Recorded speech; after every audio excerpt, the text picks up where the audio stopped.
अस्सलाम वालेकुम dear students, welcome to my YouTube channel यामुइसू। स्टूडेंट्स, आज का जो हमारा डिस्कशन का टॉपिक है वो है सल्फ्यूरिक एसिड की manufacturing by lead chamber process.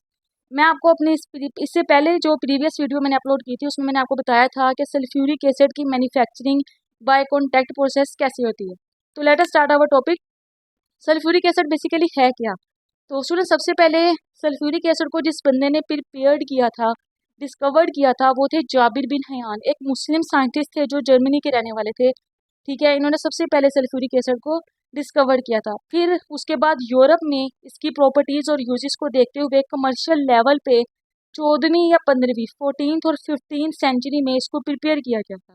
ठीक है, उसके बाद आता है इसे किंग ऑफ केमिकल्स कहते हैं सल्फ्यूरिक एसिड को। सल्फ्यूरिक एसिड को ऐसा क्यों कहा जाता है? क्योंकि जो सल्फ्यूरिक एसिड है इसकी प्रॉपर्टीज और यूजेस की वजह से इसको ऐसा कहा जाता है कि ये किंग ऑफ केमिकल्स है। ठीक है, आगे आता है प्रॉपर्टीज क्या है। ठीक है, मैंने कहा ना इसकी प्रॉपर्टीज और यूजेस की वजह से कहा जाता है। यूजेस तो इसके बेतहाशा हैं सल्फ्यूरिक एसिड के, लेकिन प्रॉपर्टीज भी ऐसी बहुत ज़्यादा सारी हैं। लेकिन आज के हम इस वीडियो में दो बहुत ही अहम प्रॉपर्टीज को डिस्कस करेंगे सल्फ्यूरिक एसिड की। एक तो उसकी डिहाइड्रेशन एजेंट, डिहाइड्रेटिंग एजेंट के तौर पे काम करता है। दूसरा उसका स्ट्रॉन्ग एसिड होना। तो सबसे पहले आता है कि ये डिहाइड्रेटिंग एजेंट ये क्या होता है। स्टूडेंट, इसकी मैं एग्जांपल आपको ऐसे दूंगी। अगर किसी फर्श पर पानी गिर जाए तो हम वहाँ क्या करते हैं कि वहाँ पे उस गीले फर्श पर एक सूखा कपड़ा रख देते हैं। अब वो सूखा कपड़ा क्या करता है, वो सारे पानी को अपने अंदर एब्जॉर्ब कर लेता है। तो ये जो सल्फ्यूरिक एसिड होता है ना, ये भी यही वाला काम करता है। इसे जहाँ भी हम यूज़ करते हैं ना, वहाँ से ये सारी मॉइस्चर को, सारे वाटर को अपने अंदर एब्जॉर्ब कर लेता है। यानी कि ये वाटर को रिमूव करने के लिए यूज़ होता है। That's why it is called as dehydrating, use to remove water from the surfaces. ठीक है, सल्फ्यूरिक एसिड को हम किस लिए यूज़ करते हैं? ताकि हम वाटर को रिमूव कर सकें, मॉइस्चर को रिमूव कर सकें, इसमें एब्जॉर्प्शन करवा सकें, जैसे मैंने आपको मिसाल देके समझाया। ठीक है, इसीलिए इसको डिहाइड्रेटिंग एजेंट बोला जाता है। दूसरा है कि ये स्ट्रॉन्ग एसिड है। अच्छा, इसको समझने के लिए ना मैं आपको एक रिलेशन समझना पड़ेगा, उसे ज़रा गौर से सुनिएगा। देखें, किसी भी एसिड की जो स्ट्रेंथ होती है ना, वो डिपेंड करती है उससे आयनाइज, जब एसिड आयनाइज हो जाएगा तो उससे जो बनने वाली कॉन्जुगेट बेस है उसकी स्टेबिलिटी पर। अब कॉन्जुगेट बेस क्या होती है? ये जब भी कोई एसिड आयनाइज होता है तो उसे जो नेगेटिव आयन बनता है ना, जो नेगेटिव आयन बनता है उसको हम उस एसिड की कॉन्जुगेट बेस कहते हैं। जैसे यहाँ पे सल्फ्यूरिक एसिड जब आयनाइज हुआ है तो ये जो नेगेटिव आयन बना है SO4 2 नेगेटिव, ये हमारे पास कॉन्जुगेट बेस है सल्फ्यूरिक एसिड पे। अब इसकी जो स्टेबिलिटी है वो हमारे पास क्या डिटरमाइन करेगी? इस एसिड की स्ट्रेंथ को। जितना ज़्यादा ये सल्फेट आयन स्टेबल होगा, ये कॉन्जुगेट बेस जितनी ज़्यादा स्टेबल होगी, हमारी एसिड की स्ट्रेंथ भी उतनी ही ज़्यादा होगी। अब इस कॉन्जुगेट बेस की स्टेबिलिटी को हम कैसे मेजर करते हैं? इसकी रेजोनेंसी से। ठीक है, जरा गौर से सुने। एसिडिक स्ट्रेंथ किस पे डिपेंड करती है? कॉन्जुगेट बेस की स्टेबिलिटी पे। और स्टेबिलिटी डिपेंड करती है नंबर ऑफ रेजोनेंस स्ट्रक्चर्स पर। अब रेजोनेंस स्ट्रक्चर क्या होता है? स्टूडेंट्स, रेजोनेंस स्ट्रक्चर होता है कि delocalization of the pi electron cloud. जो पाई बॉन्ड होता है ना किसी भी मॉलिक्यूल के अंदर, उसकी जो डीलोकलाइजेशन होती है वो हमारे पास जितनी ज़्यादा होगी वो उतने ही ज़्यादा रेजोनेंस स्ट्रक्चर देता है। ठीक है, delocalization of pi electron cloud आपने ये याद रखना है। जैसे SO4 2 नेगेटिव है, इसमें सल्फर का एक एटम जो कि सेंट्रल एटम है, ये बॉन्डेड है विद 4 ऑक्सीजन एटम के साथ। अब सल्फेट के इस आयन में, इस नेगेटिव आयन में क्या है कि सल्फर सेंट्रल एटम है, बॉन्डेड है विद 4 ऑक्सीजन एटम्स के साथ। अब इसमें 4 आपको सिग्मा बॉन्ड नजर आ रहे हैं और 2 इसमें पाई बॉन्ड है। अब ये जो 2 पाई बॉन्ड है आपको, ये वाले और ये वाला, ये जितना ज़्यादा डीलोकलाइज होगा ना, इसकी स्टेबिलिटी उतनी ही ज़्यादा होगी। अभी आप देख सक रहे हैं इसकी देखें, ये 2 पाई बॉन्ड इस वाले कॉर्नर में है, फिर ये मूव करके पाई बॉन्ड इधर चला गया। इसी तरह यहाँ पे करें गौर और यहाँ पे गौर करें। देखिए, ये चारों स्ट्रक्चर एक दूसरे से डिफरेंट नज़र आ रहे हैं। क्यों? क्योंकि इनमें delocalization of pi electron cloud है, डीलोकलाइज्ड है। डीलोकलाइजेशन का मतलब होता है कि वो जो 2 एटम्स है ना, फॉर एग्जांपल ये सल्फर या ऑक्सीजन है, इसके दरमियान जो बनने वाला एक सिग्मा है, सिग्मा के अलावा जो एक पाई मोड है वो हाईली डीलोकलाइज है। वो उन दोनों के दरमियान आप कह लें कि रिस्ट्रिक्ट होकर नहीं रह गया कि मैं इन 2 एटम्स के दरमियान रहूँगा। जैसे सिग्मा मोड होता है, वो क्या होता है कि वो सख्ती से दोनों एटम्स को जोड़े रखता है। लेकिन जो पाई बॉन्ड होता है ना, वो दोनों एटम्स के न्यूक्लियाई के सेंटर में नहीं होता। ठीक है, तो वो क्या होता है? परपेंडिकुलर टू द जहाँ पे जो सिग्मा बॉन्ड होता है ना, हमारे जो सिग्मा बॉन्ड है उसके हमारे पास परपेंडिकुलर होता है जो हमारा पाई बॉन्ड होता है। इस वजह से ये ये हमारे पास लोकलाइज नहीं होता है। जैसे जो सिग्मा बॉन्ड है दो एटम्स के न्यूक्लियाई के दरमियान हाईली लोकलाइज होता है, वो रिमूव नहीं कर सकता है। जो हमारे पास पाई बॉन्ड होता है बानिस्बत उसके वो डी लोकलाइज होता है, वो दोनों एटम्स के दरमियान टाइटली बॉन्डेड नहीं होता है। क्यों नहीं होता है? क्योंकि वो सिग्मा बॉन्ड के परपेंडिकुलर होता है। ठीक है, तो इस वजह से वो हाईली मूव कर सकता है, डी लोकलाइज कर सकता है, अपनी प्लेस चेंज कर सकता है। जैसे कि आप यहाँ पे देख रहे हैं, पहले वो यहाँ है दोनों, अभी ये वाला इधर ही रहा, ये वाला मूव करके ये वाला मूव करके इधर आ गया। देखें, इसी तरह आप यहाँ देख सकते हैं, ये दोनों पाई बॉन्ड पहले इस कोने में था और एक इस कोने में था, अब ये दोनों मूव करके इस वाले इधर आ गए दोनों, सल्फर और इन दोनों ऑक्सीजन के दरमियान बॉन्ड बन गया। इसी तरह यहाँ पर हुआ है, तो ये 1 2 3 4 4 रेजोनेंस स्ट्रक्चर बन रहे हैं। क्या है जी? कि सल्फेट के 4 रेजोनेंस स्ट्रक्चर बने हैं। क्यों? Delocalization of the pi electron cloud की वजह से। अभी देखिए मैंने यहाँ पे एक छोटा सा रिलेशन लिखा है, पहले आप इसको देखें। Resonance is directly proportional to the acidic strength. क्या समझ आया आपको? कि रेजोनेंसी जितनी ज़्यादा होगी आपकी एसिडिक स्ट्रेंथ उतनी ही ज़्यादा होगी। ऐसा क्यों है? क्योंकि रेजोनेंसी डायरेक्टली प्रोपोर्शनल है स्टेबिलिटी के भी। रेजोनेंसी के बढ़ने से आपकी स्टेबिलिटी भी बढ़ जाएगी। ये मैंने आपको पहले जो सब रिलेशन बताया था थोड़ी देर पहले, कि किसी भी एसिड की जो स्ट्रेंथ है वो किस पे डिपेंड करती है? उसके कॉन्जुगेट बेस की स्टेबिलिटी पर। और स्टेबिलिटी किस पे डिपेंड करती है? नंबर ऑफ रेजोनेंस स्ट्रक्चर पर। तो यहाँ पे भी वही वाला काम होगा। ठीक है, इसकी स्टेबिलिटी ज़्यादा हुई क्योंकि रेजोनेंस स्ट्रक्चर ज़्यादा है, रेजोनेंस स्ट्रक्चर ज़्यादा हुए तो एसिडिक स्ट्रेंथ भी बढ़ गई। इसी वजह से सल्फ्यूरिक एसिड की एसिडिक स्ट्रेंथ ज़्यादा होती है। ठीक है, फिर आता है हमारे पास मैन्युफैक्चरिंग। हमने अपनी इस लेक्चर से जो पहले मैंने लेक्चर दिया है आपको, उसमें मैंने manufacturing of sulphuric acid bye contact process आपको पढ़ा चुकी हूँ। आज जो हमने पढ़ना है वो है manufacturing of sulphuric acid by lead chamber process, कि हम लेड चैम्बर से हम कैसे अपने सल्फ्यूरिक एसिड को बना सकते हैं। आप यहाँ देख सकते हैं कि मैन्युफैक्चरिंग के दो तरीके हैं, कॉन्टैक्ट प्रोसेस और लेड चैम्बर प्रोसेस। आज हम डिस्कस करेंगे लेड चैम्बर प्रोसेस। देखिए मैंने यहाँ पे ना रेड कलर में कुछ लिखा हुआ है, मैंने यहाँ पे ये लिखा है कि लेड चैम्बर प्रोसेस में 4 इंपॉर्टेंट कंपोनेंट्स होते हैं।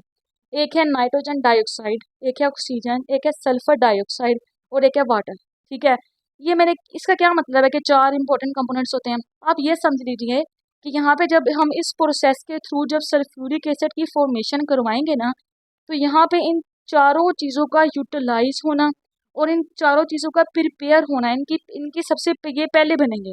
ठीक है, पहले ये बनेंगे, जब ये बन जाएंगे फिर इनको यूटिलाइज करके हम अपना सल्फ्यूरिक एसिड बनाएंगे। यानी इनका बनना ज़रूरी है कि किन किन किन चीज़ों का? नाइट्रोजन डाइऑक्साइड का, ऑक्सीजन का, सल्फर डाइऑक्साइड और वाटर का। ये 4 इंपॉर्टेंट कंपोनेंट्स हैं जो कि लेड चैम्बर प्रोसेस में है। ठीक है, आगे मैंने लिखा है कि लेड चैम्बर प्रोसेस को स्टूडेंट्स जब हम इसको डिस्कस करते हैं ना, तो इसमें 2 मैकेनिज्म को हम बहुत ज़्यादा फॉलो करते हैं। ठीक है, मतलब कि इसको जब हम इस प्रोसेस के थ्रू सल्फ्यूरिक एसिड को बना रहे होते हैं ना, तो 2 मैकेनिज्म है इसके अंदर मज़ीद जिसको हम फॉलो करते हैं ताकि हम सल्फ्यूरिक एसिड को बना सकें। एक है बर्ज़ेलियस मैकेनिज्म। देखते हैं इसमें क्या होता है। मैंने आपको कहा था कि इसके 4 इंपॉर्टेंट कंपोनेंट्स हैं जिसकी आपने पहले मैन्युफैक्चरिंग करनी है, यानी पहले उनको बनाना है, फिर उनके बनने के बाद इन कंपोनेंट्स के इनको यूटिलाइज करके आपने सल्फ्यूरिक एसिड को बनाना है। ठीक है, तो सबसे पहले हम यही बनाएंगे। देखिए नाइट्रोजन ऑक्साइड के 2 मॉलिक्यूल हैं।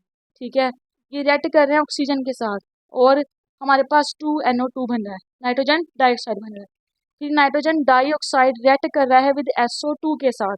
ठीक है, और आपके पास क्या बन रहा है? SO3 और नाइट्रोजन ऑक्साइड बन रहा है। फिर ये SO3 आपका रिएक्ट करता है वाटर के साथ।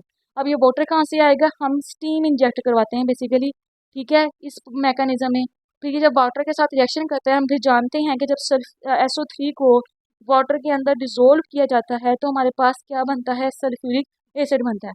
अच्छा, यहाँ पे ये रिएक्शंस तो आप लोग इजीली याद कर लेंगे। यहाँ पे ना एक इम्पोर्टेंट बात है जो आप लोगों ने याद रखनी है, वो ये है कि बर्ज़ेलियस मैकेनिज्म में हम नाइट्रोजन ऑक्साइड को, नाइट्रिक ऑक्साइड को एज अ कैटालिस्ट यूज़ करते हैं। अब ये कैसे पता चलता है? देखिए आपने एक बात पे गौर किया, हमने नाइट्रिक ऑक्साइड को पहले यूटिलाइज किया रिएक्शन के अंदर, रिएक्शन कंप्लीट हुआ हमारे पास, जैसे ही वो जो हमने पहले यूटिलाइज किया था वो एंड पे जाके दोबारा से रिकवर्ड हो गया, हमें दोबारा से मिल गया। यानी कि जो चीज़ हम पहले यूटिलाइज करें और एंड पे जाके रिएक्शन के हमें वो दोबारा से रिकवर्ड हो जाए, जैसे यहाँ पे SO3 बन गया, हमारा तो मेन मकसद यही था बनाना SO3, उसको वाटर में डालेंगे तो जो चीज़ हमें चाहिए थी, जो हमारी डिमांड है सल्फ्यूरिक एसिड, वो तो मिल ही जाएगा। अभी हमारा जब रिएक्शन यहाँ एंड होता है ना, तो यहाँ पे नाइट्रोजन ऑक्साइड, नाइट्रिक ऑक्साइड, जिसको हमने पहले यूटिलाइज किया था, वो दोबारा से रिकवर्ड हो गया। तो इससे पता क्या बात साबित होती है कि ये एक्ट एज ए कैटालिस्ट होता है। क्योंकि जो कैटालिस्ट होता है ना, वो रिएक्शन में पार्ट तो लेता है लेकिन कभी भी फुली यूटिलाइज नहीं हो जाता। जैसे आप यहाँ पे देख रहे हैं SO2 है, NO2 के साथ रिएक्शन करके SO3 बन गया, तो ये मुकम्मल तौर पे यूटिलाइज हो चुकी है रिएक्शन के अंदर। लेकिन नाइट्रिक ऑक्साइड के साथ ऐसा नहीं हुआ। तो इससे क्या साबित होता है कि हमारे पास लेड चैम्बर प्रोसेस में जो बर्जेलियस मैकेनिज्म है, उसमें nitric oxide act as a catalyst होता है। ठीक है, अब दूसरा इसका मैकेनिज्म देखते हैं, डेवी एंड लुंजे मैकेनिज्म। इसमें क्या है कि 2 मोल है नाइट्रिक ऑक्साइड के, रिएक्ट करते हैं ऑक्सीजन के साथ। ये ऑक्सीजन कहाँ से आई है जी? एयर से। रिएक्शन हुआ, NO2 बन गया, 2NO2। अब ये नाइट्रिक ऑक्साइड रिएक्ट कर रहा है नाइट्रोजन डाइऑक्साइड के साथ, N2O3 बन गया। अब ये इससे कैसे डिफरेंट है डेवी और लुंजे मैकेनिज्म? इसमें N2O3 की फॉर्मेशन नहीं हुई थी, यहाँ पे हमारे पास फॉर्मेशन N2O3 हुई है। ठीक है, अब इसमें एक और ट्विस्ट भी है जो कि इसको इससे ज़्यादा बनाता है। वो ये है कि यहाँ पे सल्फर के 2 मोल रिएक्ट करेंगे N2O3 के साथ, और ऑक्सीजन से जो कि एयर से आ रही है, और वाटर जिसको हम स्टीम की फॉर्म में इंजेक्ट करवाते हैं अपनी मैकेनिज्म के, जब ये मैकेनिज्म हो रहा होता है। तो एज अ रिजल्ट हमारे पास क्या बनता है? Nitroso sulphuric acid. Nitroso sulphuric acid बनता है, HSO4.NO, इसके 2 मोल बनते हैं। फिर क्या होता है कि इस नाइट्रोसो सल्फ्यूरिक एसिड को वाटर में डिसॉल्व करवा दिया जाता है। फिर हमारे पास 2 मोल सल्फ्यूरिक एसिड के बनते हैं, एक नाइट्रोक्साइड और नाइट्रोजन डाइऑक्साइड हमें मिलता है। अब यहाँ पे आप इसमें भी गौर करें ज़रा कि जो नाइट्रोजन ऑक्साइड है, उसको पहले हमने यूटिलाइज किया, देखिए इस वाले स्टेप में देखें और इस वाले स्टेप में देखें। यूटिलाइज करने के बाद जब हमारा रिएक्शन कंप्लीट हो गया तो हमने दोबारा से इसको रिकवर कर लिया। अब इससे क्या साबित होता है कि डेवी एंड लुंजे मैकेनिज्म में भी नाइट्रिक ऑक्साइड को एक्ट एज अ कैटालिस्ट हम यूज़ कर रहे हैं। ठीक है, तो हमने बर्जेलियस मैकेनिज्म पढ़ा और डेवी एंड लुंजे मैकेनिज्म पढ़ा। ये 2 मैकेनिज्म हैं जिनके ज़रिए हम सल्फ्यूरिक एसिड की मैन्युफैक्चरिंग करते हैं, लेकिन वो मैन्युफैक्चरिंग होती लेड चैम्बर प्रोसेस के अंदर ही है। लेकिन ये 2 अलग-अलग मैकेनिज्म है जिसके ज़रिए हम सल्फ्यूरिक एसिड की मैन्युफैक्चरिंग कर सकते हैं। ठीक है जी, और इन दोनों प्रोसेस में एक और बात भी सीखी हमने जो बहुत इंपॉर्टेंट है, वो ये है कि नाइट्रिक ऑक्साइड NO, ये हमारे पास act as a catalyst use हो रहा है। आपको याद होगा कॉन्टैक्ट प्रोसेस में मैंने आपको जब पढ़ाया था, तो उसमें मैंने आपको बताया था कि V2O5 वेनेडियम पेंटाऑक्साइड, इसको हम act as a catalyst use करते हैं। तो ये भी याद रखना है कि लेड चैम्बर प्रोसेस में क्या यूज़ होता है कैटालिस्ट, और कॉन्टैक्ट प्रोसेस में कौन सा कैटालिस्ट यूज़ होता है। ठीक है, आगे हम चलते हैं कि जो लेड चैम्बर है, इसके अंदर जो प्रोसेस है उसमें जो इसके कौन कौन से पार्ट्स हैं। ठीक है, यहाँ पे जो इसका प्रोसेस है, ये मैंने सारे इसके अंदर जो इसका जो प्लांट होता है ना पूरा लेड चैम्बर का, उसमें जो यूटिलाइज होने वाले पार्ट्स हैं उसके मैंने मुख्तलिफ टॉवर्स के नाम लिखे हैं। देखिए, सबसे पहले आता है सल्फर बर्नर्स, फिर है नाइटर पोर्ट्स, फिर है global tower, then lead chamber, फिर गेलुजैक टावर आता है, फिर कूलर्स आता है। इसको हम आगे डिस्कस करते हैं कि इसकी फंक्शनिंग क्या होती है। देखें, ये सारे इसके पार्ट्स हैं जिनके थ्रू हमारे पास मैन्युफैक्चरिंग ऑफ सल्फ्यूरिक एसिड होगी। ये सारे इंपॉर्टेंट, सारे पार्ट्स ही बहुत इंपॉर्टेंट है, लेकिन सबसे ज़्यादा जो इम्पोर्टेंट पार्ट है ना, जो सबसे ज़्यादा मेन फंक्शन परफॉर्म करता है, वो हमारे पास है ग्लोबल टावर। इसका बहुत मेन फंक्शन है हमारे लेड चैम्बर प्रोसेस में। हम स्टार्ट करते हैं parts of plant and their function. तो पहला हमारा पार्ट है सल्फर बर्नर। सल्फर बर्नर से आपको क्या समझ में आ रहा है कि यहाँ पे सल्फर को बर्न किया जाएगा in the presence of oxygen, ताकि हमारे पास क्या हासिल हो सके? Sulphur dioxide SO2। तो यहाँ पे यही हुआ, एस को सल्फर को रिएक्शन करवाया ऑक्सीजन के साथ। ऑक्सीजन हमने कहाँ से लिया? एयर से इंजेक्ट करवाई है हमारा जो बर्नर है उसके अंदर।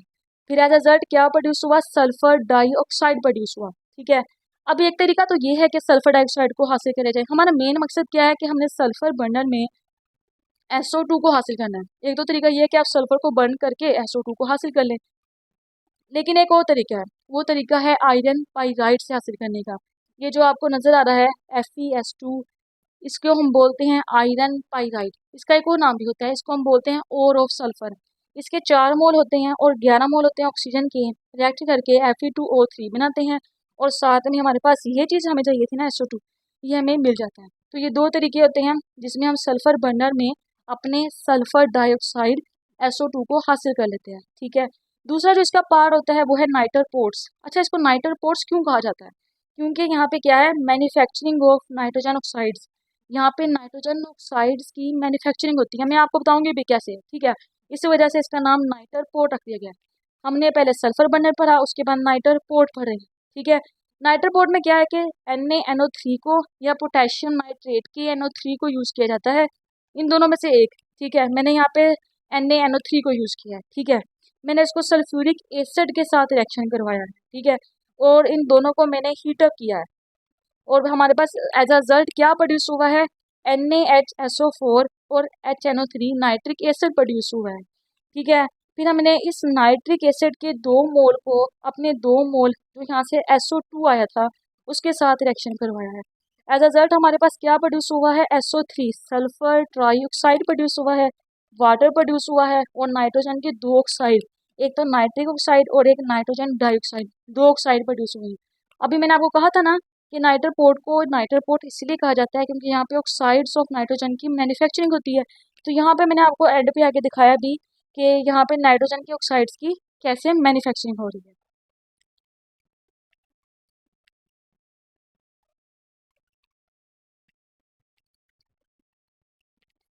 जी स्टूडेंट्स, मैं आपको बता चुकी हूँ कि मैन्युफैक्चरिंग ऑफ सल्फ्यूरिक एसिड के पहले 2 पार्ट्स जो कि हम लेड चैम्बर प्रोसेस में कर रहे हैं। लेड चैम्बर प्रोसेस में जो पहला पार्ट आता है वो होता है सल्फर बर्नर, जो मैं आपको पढ़ा चुकी हूँ। उसके बाद हम गैसेस को पास आउट करवाते हैं नाइटर पोर्ट्स से, जहाँ पे हमारे पास ऑक्साइड्स ऑफ नाइट्रोजन की मैन्युफैक्चरिंग होती है। तीसरा जो इम्पोर्टेंट पार्ट है, जो मैंने कहा था जिसका फंक्शन बहुत इंपॉर्टेंट है ग्लोबल टावर में, सॉरी लेड चैम्बर प्रोसेस में, वो है ग्लोबल टावर, ठीक है। तो इसको समझने के लिए मैंने आपके सामने यहाँ पे एक फ्लो शीट डायग्राम बनाई है। ये सारी फ्लो शीट डायग्राम इस ग्लोबल टावर की है। तो इसको हम पहले समझते हैं। जब आपको ये डायग्राम समझ में आ जाएगी ना, तो आपके लिए इसके फंक्शंस को अंडरस्टैंड करना थोड़ा आसान हो जाएगा। तो लेट अस स्टार्ट। सबसे पहले ये मेरे पास एक ग्लोबल टावर है, ठीक है। इस टावर के ऊपर 2 टैंक्स लगे होते हैं, ठीक है। अभी एक टैंक में dilute H2SO4 है। इसमें dilute H2SO4 कहाँ से आया है, फ्रॉम द लेड चैम्बर से, ठीक है। ग्लोबल टावर के अंदर ऊपर 2 टैंक्स लगे होते हैं। एक में dilute H2SO4 होता है, जो कहाँ से आता है उस टैंक में, फ्रॉम द लेड चैम्बर से। ये आपके पास एक लेड चैम्बर है, ठीक है। ये लेड चैम्बर इसके साथ कनेक्ट होता है ग्लोबल टावर के इस टैंक के साथ। यहाँ से सल्फ्यूरिक एसिड को यहाँ पे ट्रांसफर कर दिया जाता है। बेसिकली मैंने कनेक्ट नहीं किया, लेकिन ये आपस में कनेक्ट होते हैं, वरना डायग्राम बहुत कम्प्लेक्स हो जाती। मैंने यहाँ पे बहुत सिंपल डायग्राम करके आपको समझाने की कोशिश की है, ठीक है। इस वजह से यहाँ पे क्या हुआ है, dilute H2SO4 आया है, ठीक है। कहाँ से आया है, फ्रॉम द लेड चैम्बर से, ठीक है। अब दूसरे टैंक की बात करते हैं, तो इसमें नाइट्रोसो सल्फ्यूरिक एसिड आपको नजर आ रहा है। ये कहाँ से आया जी, ये आया फ्रॉम द गेल उजैक टावर से। अब वो कहाँ पर है, ये देखिए, आप देख सकते हैं कि ये आपका गेल उजैक टावर है। यहाँ से आपका जो नाइट्रोसो सल्फ्यूरिक एसिड है वो यहाँ पे ट्रांसफर कर दिया जाता है टॉवर के इस वाले टैंक में। अब होता क्या है बेसिकली, पहले इसकी बात कर लेते हैं। लेड चैम्बर प्रोसेस से आने वाला dilute H2SO4 है, यहाँ पे आके उसकी कंसंट्रेशन होती है। dilute होता है ना, तो उसको कंसनट्रेटेड बनाया जाता है, क्योंकि हमारी डिमांड ही क्या है कि हमने सल्फ्यूरिक एसिड को कंसनट्रेटेड फॉर्म में हासिल करना है। तो इस वजह से लेड चैम्बर प्रोसेस से आने वाले dilute H2SO4 को ग्लोबल टावर के अंदर कंसनट्रेटेड बनाया जाता है, ठीक है।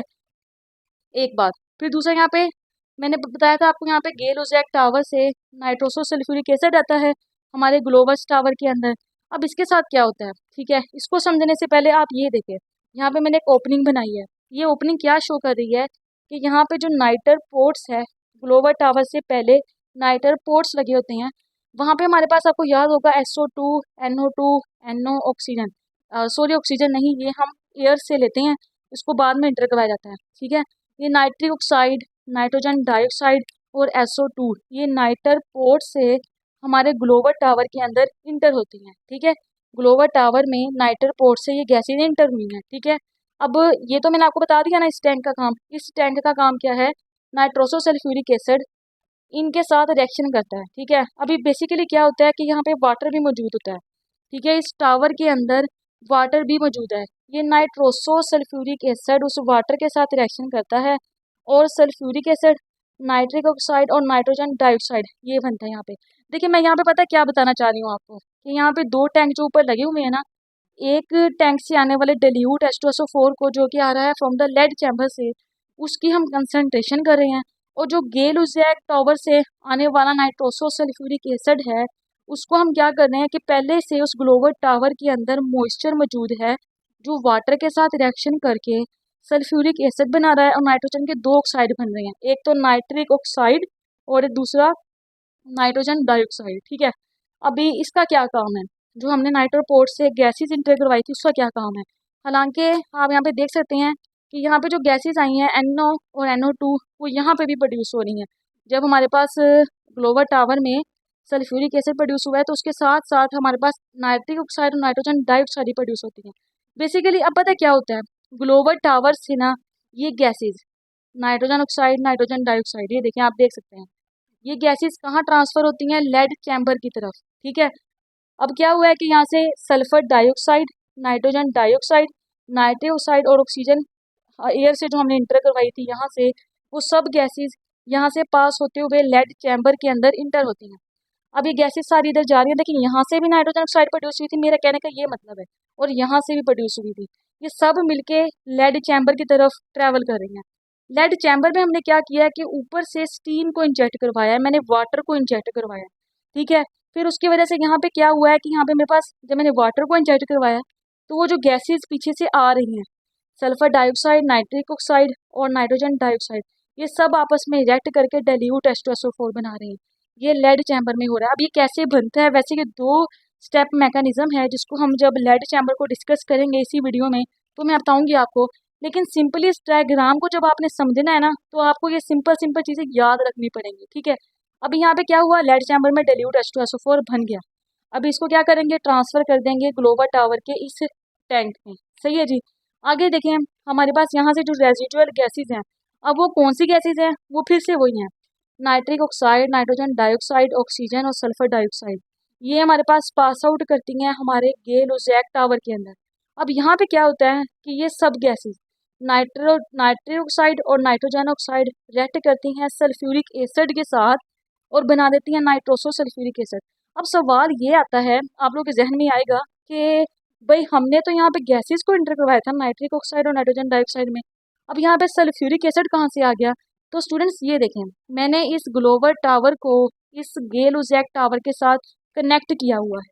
क्या हो रहा है, बेसिकली यहाँ से जो सल्फ्यूरिक एसिड बना था ना ग्लोबल टावर का, वो यहाँ से ट्रेवल करता करता हम पहुँचता है गेल उजैक टावर के पास। ठीक है, अभी देखें यहाँ से ग्लोबल टावर से सल्फ्यूरिक एसिड गया, और गैसेस जो थी हमारे पास नाइट्रिक ऑक्साइड, नाइट्रोजन डाइऑक्साइड, तीनों चीज़ें मुकम्मल हो गई।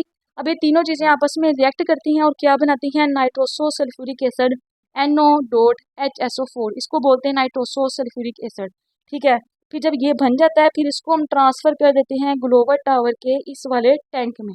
ये सारी जो तीनों टावर है ना, ग्लोबल टावर, लेड चैम्बर और गेल उजैक टावर, ये आपस में तीनों इंटरकनेक्टेड होते हैं, तीनों मिलजुल के काम कर रहे होते हैं। ठीक है, तो इसके फंक्शन को समझना थोड़ा सा मुश्किल है, लेकिन मैंने यहाँ पे आपको डायग्राम के ज़रिए बहुत ज़्यादा ईजी करके समझाया है।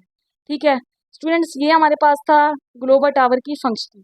ठीक है, कि उसकी फ्लो शीट डायग्राम कैसे वो फंक्शन परफॉर्म करता है अपना। ठीक है, अब हम बढ़ते हैं आगे कि इसके फंक्शंस कौन कौन से होते हैं, भाई ये करता क्या क्या है। ठीक है, अभी काम करने का तरीका तो बता दिया मैंने आपको, अब इसके और भी फंक्शन है जो ये परफॉर्म करता है।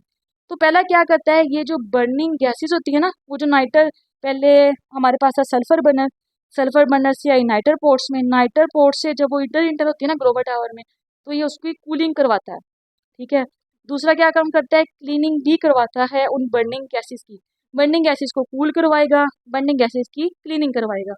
ठीक है, तीसरा क्या करवाता है, ये कंसंट्रेशन करवाता है लेड चैम्बर एसिड की, लेड चैम्बर से जो एसिड आ रहा था जो कि डाइल्यूट था, ग्लोबल टावर में आके वो कंसंट्रेटेड हो जाएगा। तो ये काम भी किसका है, ग्लोबल टावर का।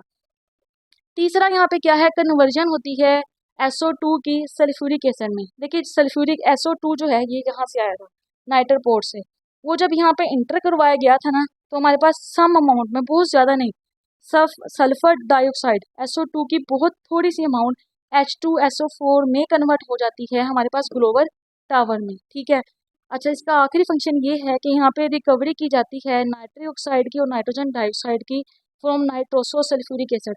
अच्छा, इसका क्या मतलब है कि हम यहाँ पे रिकवरी करवा रहे हैं? देखें, मैंने आपको बताया था कि नाइटर पोर्ट से मैंने SO2 को, नाइट्रोजन डाइऑक्साइड को, नाइट्रिक ऑक्साइड को और एयर को एंटर करवाया है, ठीक है। अब हमारे पास ग्लोबल टावर में इन दो टैंक से आने वाली जो चीज़ें हैं, dilute H2SO4 nitroso sulphuric acid, ठीक है, ये जब आते हैं ना इसके अंदर, तो जब ये रिएक्शन होता है नाइट्रोसो सल्फ्यूरिक एसिड का वाटर के साथ, तो आप यहाँ पे देख सकते हैं कि नाइट्रोजन के दो ऑक्साइड प्रोड्यूस हो रहे हैं, ठीक है। जो हमने चीज़ इंटर करवाई थी ना, वो दोबारा यहाँ पे आके रिकवर हो गई है। तो ग्लोबल टावर का एक फंक्शन ये भी है कि ये रिकवरी करता है हमारे नाइट्रोजन के ऑक्साइड्स की, ठीक है स्टूडेंट।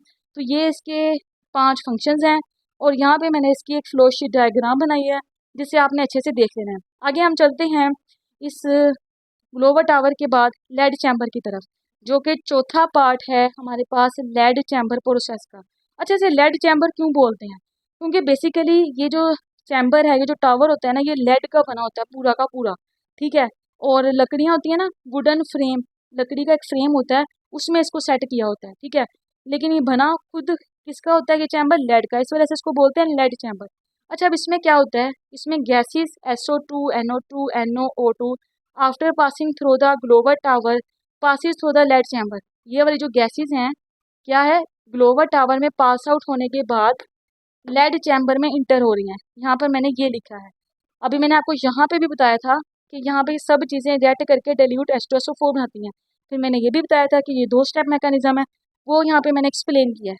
बेसिकली होता क्या है, हमारे पास यहाँ पे ग्लोबल टावर से आने वाली SO2 और NO2 आपस में रिएक्ट करके SO3 बनाते हैं और साथ में नाइट्रिक ऑक्साइड बनाते हैं। फिर ये SO3 वाटर के साथ रिएक्ट करता है। अब ये वाटर कहाँ से आया है? इस टावर में, लेड चैम्बर में ऊपर से H2O को इंजेक्ट करवाया जाता है in the form of steam. As a result क्या होता है कि आपके पास सल्फ्यूरिक एसिड प्रोड्यूस होता है, लेकिन वो डाइल्यूट होता है, ठीक है। और इस डाइल्यूट सल्फ्यूरिक एसिड को, जो कि लेड चैम्बर से बना है, उसे हम चैम्बर एसिड भी बोलते हैं, ठीक है। ये था हमारे पास चौथा पार्ट लेड चैम्बर प्रोसेस का। फिर आता है हमारे पास इसका 5वां पार्ट है गेल-लुजैक टावर। इसमें क्या होता है? इसमें जो गैसेस आ रही हैं हमारे पास, देखें, ग्लोबल टावर से गैसेस कहाँ एंटर हुई थी? लेड चैम्बर में। अब वो गैसेस, रेजिडुअल गैसेस वही वाली हैं जो यहाँ से यहाँ एंटर हुई थी। कौन कौन सी? Nitrogen oxide, nitric oxide, nitrogen dioxide, oxygen और सल्फर डाइऑक्साइड। अब ये सारी गैसेस लेड चैम्बर से होते हुए गेल-लुजैक टावर में इंटर होती हैं। यहाँ पे मैंने इसी पॉइंट को एक्सप्लेन किया है जी, ठीक है। अब फिर यहाँ पे मैंने बताया था कि गेल-लुजैक टावर में आपके पास नाइट्रोसो सल्फ्यूरिक एसिड की मैन्युफैक्चरिंग होती है। तो वहाँ कैसे होती है उसका मैंने वो एक स्टेप में आपको एक्सप्लेन करने की कोशिश की है रिएक्शन, ठीक है। क्या होता है जी, 2 मोल होते हैं सल्फ्यूरिक एसिड के, जो कि बेसिकली यहाँ से आते हैं, ग्लोबल टावर से 2 मोल जाता है सल्फ्यूरिक एसिड गेल-लुजैक टावर के अंदर, ठीक है। वो किसके साथ रिएक्शन करता है? यहाँ से जो लेड चैम्बर से आने वाली गैसेस थी उसके साथ, नाइट्रिक ऑक्साइड और नाइट्रोजन डाइऑक्साइड के साथ। एज अ रिजल्ट क्या होता है? नाइट्रोसो सल्फ्यूरिक एसिड NOHSO4 या HSO4.NO, इसको ऐसे भी पढ़ते हैं। उसके 2 मोल प्रोड्यूस होते हैं हमारे पास और साथ ही वाटर का 1 मोल प्रोड्यूस होता है, ठीक है। फिर उसके बाद देखें, अभी लेड चैम्बर के बाद गेल-लुजैक टावर हो गया, ठीक है। इसके बाद हमारे पास आता है कूलर्स, ठीक है। अब इसमें क्या होता है कि जो गैसेस होती हैं ना, उसको हम पास करवाते हैं कूलर से। कूलर्स क्या होते हैं? बेसिकली ये लेड के पाइप होते हैं जिनके अंदर पानी होता है, ठंडा पानी होता है। जैसे कि आप यहाँ देख सकते हैं, मैंने लिखा है कि lead pipes having cold water. अब यहाँ पे क्या होता है कि जब इन पाइप्स के अंदर एसिड इंटर होता है तो उसका टेम्परेचर होता है 130 to 150 degree Celsius and leaves the last at 30 to 35 degree Celsius. अगर आप ये समझ रहे हैं ना कि ये कूलर्स एक ही पाइप है, तो ये गलती है भाई। हमारे पास ये एक पूरा प्लांट है, मैंने कहा, ठीक है। इंडस्ट्री में इसकी मैन्युफैक्चरिंग हो रही है ना तब, तो ये जो हमारे पास कूलर्स होते हैं वो एक पाइप नहीं होता, कॉइल्स होती हैं पाइप की, और वो बहुत ज़्यादा सारी होती हैं, ठीक है। उसके अंदर से कोल्ड वाटर को, ठंडे पानी को गुजारा जाता है, ठीक है। उसमें जब हमारे पास जो गेल-लुजैक टावर से आने वाली गैसेस हैं, उनको, उस गैसेस को, एसिड को पास करवाया जाता है, एसिड को भी और गैसेस को भी, जब हम उन कूलर से पास करवाते हैं, ठीक है, तो जब वो इंटर होती हैं तो उसका टेम्परेचर होता है 150 तक, 150 डिग्री सेल्सियस तक होता है। यहाँ पे मैंने लिखा है 130 to 150 डिग्री सेल्सियस तक होता है। और जब इन तमाम पाइप से वो होते हुए लास्ट पाइप से निकल के जाता है ना हमारा एसिड, ठीक है, उसके अंदर रिसीवर में, तो उस वक्त उसका टेम्परेचर सिर्फ 30 से 35 डिग्री सेल्सियस होता है, ठीक है। तो ये होता है कूलर्स का काम। तो अभी तक मैंने आपको क्या पढ़ाया, लेड चैम्बर प्रोसेस के कितने पार्ट्स होते हैं। सबसे पहला आता है सल्फर बर्नर, फिर नाइटर पोर्ट्स, फिर हमारे पास आता है ग्लोबल टावर, फिर आता है लेड चैम्बर, और फिर आता है गेल उजैक टावर, और एंड पे जाके कूलर्स। यहाँ पर आकर ना, यहाँ तक हमारे पास मैन्युफैक्चरिंग ऑफ सल्फ्यूरिक एसिड हो चुकी होती है और हम उसको रिसीव भी कर चुके होते हैं। लेकिन एक मसला होता है, वो होता है प्योरिफिकेशन ऑफ सल्फ्यूरिक एसिड का। आपको याद होगा कॉन्टैक्ट प्रोसेस में मैंने आपको बताया था कि वहाँ पर ना arsenic oxide as an impurity present होता है, तो उसको हम आर्सेनिक प्योरीफायर के ज़रिए रिमूव करवाते हैं। तो जी जब हम यहाँ पे लेड चैम्बर प्रोसेस के थ्रू मैन्युफैक्चरिंग कर रहे होते हैं ना सल्फ्यूरिक एसिड की, तो यहाँ पे भी कुछ इम्प्योरिटीज़ आ जाती हैं जो हमारी एसिड की, आप कह लें कि क्वालिटी को इफ़ेक्ट कर सकती हैं, तो उनको रिमूव करना बड़ा ज़रूरी होता है। तो यहाँ पे कौन कौन सी इम्प्योरिटीज़ होती हैं वो पढ़ते हैं जी। तो पहला यहाँ पे इम्प्योरिटी होती है लेड सल्फेट, दूसरी होती है जी आर्सेनिक ऑक्साइड, तीसरी है नाइट्रोजन ऑक्साइड। ये 3 तरह की इम्प्योरिटीज़ हैं जो कि सल्फ्यूरिक एसिड के साथ प्रोड्यूस हो जाती हैं जब हम लेड चैम्बर प्रोसेस से अपने सल्फ्यूरिक एसिड को बना रहे होते हैं, ठीक है। अब ये लेड सल्फेट कैसे प्रोड्यूस होता है, सल्फ्यूरिक एसिड हमारे पास है, अब lead as an impurity produce present होता है, ठीक है। तो क्या होता है, वो जो लेड है इम्प्योरिटी है, वो हमारे सल्फ्यूरिक एसिड के साथ रिएक्शन करके उसको लेड सल्फेट में कन्वर्ट कर रही है। अब ये हमारे लिए नुकसान है, इंडस्ट्री के लिए ये नुकसान है कि जो उनका सल्फ्यूरिक एसिड है वो लेड सल्फेट किसी और चीज़ में कन्वर्ट होता जा रहा है, तो उसको रिमूव करना ज़रूरी हो गया है। तो इंडस्ट्री वाले क्या करते हैं, लेड सल्फेट को रिमूव करने के लिए वो इसको डिल्यूट कर देते हैं। देखिए मैंने यहाँ पे लिखा है कि इसको रिमूव करने का तरीका क्या है, removed by diluting the acid when insoluble lead sulphate is separated. Basically पता है क्या होता है, जब हम लेड सल्फेट को, वो जो एसिड होता है जहाँ पे lead sulphate act as an impurity present है, ठीक है, जब हम उसको वाटर में डालते हैं, डिल्यूट कर देते हैं उस एसिड को, तो ये जो लेड सल्फेट है ना इसके प्रेसिपिटेट्स बन जाते हैं, ठीक है, क्रिस्टल्स कह लें आप, वो बन जाते हैं। तो वो जो क्रिस्टल्स हैं वो सेपरेट हो जाते हैं और हमारा एसिड सेपरेट हो जाता है। तो इसको लेड सल्फेट को रिमूव करने का तरीका क्या है कि आप अपने एसिड को डिल्यूट कर दें, ठीक है। आगे चलते हैं, आर्सेनिक ऑक्साइड, ये भी इम्प्योरिटी है जो हमारी एसिड की क्वालिटी को इफेक्ट कर सकती है। अब पहले आता है कि ये हमारे पास दाखिल कैसे होती है सल्फ्यूरिक एसिड में, ये हमारे प्रोसेस में आ कैसे जाती है। आपको याद होगा सल्फ़र की, मैंने इसी वीडियो में आपको स्टार्ट में बताया था, सल्फ़र बर्नर में जब हम सल्फ़र को बर्न कर रहे थे, एक तो तरीका था ना कि सल्फ़र को बर्न करके आप SO2 को बना लें, एक मैंने आपको और तरीका भी बताया था कि आयरन पाइराइट से आप बनाते हैं, ठीक है। जब आप आयरन पाइराइट को बर्न कर रहे होते हैं ना, तो उसके साथ आयरन पाइराइट के साथ FeS2 के साथ हमारे पास arsenic as an impurity present होता है उस आयरन सल्फाइड के साथ, ठीक है, FeS2 के साथ आयरन पाइराइड के साथ। जब हमारे पास वो FeS2 आयरन पाइराइड और ऑफ सल्फर वो बर्न करता है ना, तो हमारे पास जो आर्सेनिक जो है उसके साथ एज एन इम्प्योरिटी प्रेजेंट है पहले से ही, वो भी बर्न हो जाती है, उसकी भी ऑक्सीडेशन हो जाती है और वो आर्सेनिक से आर्सेनिक ऑक्साइड में कन्वर्ट हो जाता है। तो आपको समझ आया कि कैसे हमारे पास आर्सेनिक ऑक्साइड प्रोड्यूस होता है हमारे सल्फ्यूरिक एसिड की मैन्युफैक्चरिंग के दौरान। अब वो जो आर्सेनिक ऑक्साइड है उसको हम कैसे रिमूव करते हैं, मैंने लिखा है यहाँ पे, remove by passing sulphur H2S gas, hydrogen sulphide gas के थ्रू हम अपने उस आर्सेनिक ऑक्साइड को रिमूव करवा लेते हैं।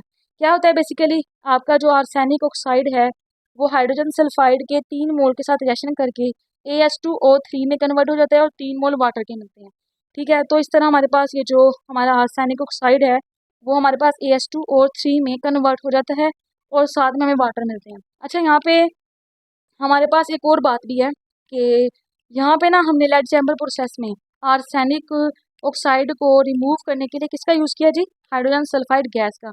आपको वहाँ याद होगा इससे प्रीवियस जो मैंने लेक्चर दिया था आपको, कॉन्टैक्ट प्रोसेस में मैंने आपको बताया था कि आर्सेनिक ऑक्साइड को रिमूव करते हैं हम FeOH ट्वाइस के साथ, कैसे, फेरिक हाइड्रोक्साइड, उसको हम यूटिलाइज करके ना हम आर्सेनिक ऑक्साइड को रिमूव कर देते हैं, ठीक है। अब यहाँ पे हमने क्या किया, हाइड्रोजन सल्फाइड गैस को यूज़ किया है इसको रिमूव करने के लिए। अच्छा तीसरी इम्प्योरिटी हमारे पास है नाइट्रोजन ऑक्साइड। नाइट्रोजन ऑक्साइड आपने देखा था यहाँ पे भी बेतहाशा प्रोड्यूस हो रहे थे, ग्लोबल टावर में भी प्रोड्यूस हुए, फिर जब यहाँ से यहाँ जाती हैं गैसेज ना इसमें भी मौजूद हैं, फिर यहाँ से यहाँ गई तो भी मौजूद हैं, यहाँ पर भी मौजूद होती हैं, तो इनको भी रिमूव करना ज़रूरी होता है ताकि हमारी क्वालिटी ऑफ एसिड पे कोई इफेक्ट ना हो। ठीक है, तो उसको कैसे रिमूव किया जाता है? By using ammonium sulphate. Ammonium sulphate के साथ रिएक्शन करवाते हैं जी। हमारे पास ऑक्साइड्स ऑफ नाइट्रोजन होते हैं, भला कौन कौन से? NO और NO2, नाइट्रिक ऑक्साइड और नाइट्रोजन डाइऑक्साइड। अमोनियम सल्फेट के साथ रिएक्शन करके ये नाइट्रोजन बनाते हैं। नाइट्रोजन एक गैस है, वो स्कैप हो जाती है और पीछे हमारे पास सल्फ्यूरिक एसिड रह जाते हैं, H2SO4 और वाटर के 3 मोल रह जाते हैं। तो जी आज के हमने इस लेक्चर में, इस वीडियो में आपको मैंने बताया कि सल्फ्यूरिक एसिड बेसिकली है क्या, उसकी 2 बहुत ही इंपॉर्टेंट प्रॉपर्टीज़ को डिस्कस किया। फिर मैंने आपको manufacturing of sulphuric acid by lead chamber process complete बताई विद फ्लो शीट डायग्राम, जिसमें मैंने तमाम पार्ट्स को उसके फंक्शंस के साथ आपको एक्सप्लेन किया और एंड पर आके हमने प्योरीफिकेशन ऑफ सल्फ्यूरिक एसिड पढ़ा। यहाँ पे आके हमारा लेक्चर एंड होता है। अगर आपको मेरी ये वीडियो पसंद आए तो इसे लाइक करें, मेरे चैनल को सब्सक्राइब करें और अपने दोस्तों के साथ इस वीडियो को शेयर करें। Thank you.